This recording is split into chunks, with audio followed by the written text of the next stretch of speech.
వాస్తవంగా ఈరోజు నా అదృష్టంగా భావిస్తున్నాను. ఎందుకంటే కోటి సభ్యులున్న పార్టీకి ఒక వర్కింగ్ ప్రెసిడెంట్ గా జాతీయ అధ్యక్షులు చంద్రబాబు నాయుడు గారు నన్ను నియమించడం జరిగింది. బాధ్యత అంటారా భారం అంటారా నాకు తెలియదు. సడన్ గా మొన్నటి వరకు ఎటుకో పరిగెడుతున్నా. ఈ రోజు అనౌన్స్మెంట్ అయిన తర్వాత కొంచెం బరువు పెరిగినట్టుంది నాకు. అంటే కష్టపడాలి, ఇంకా పని చేయాలి.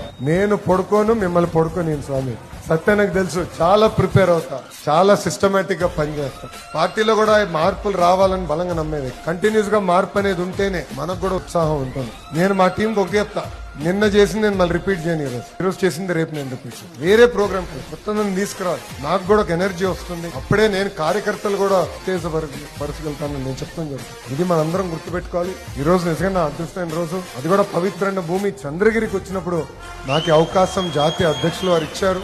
పనిచేస్తా, కష్టపడతా. ఎప్పుడు కార్యకర్తలకి నేను మా టీం మొత్తం అందుబాటులో ఉంటుంది.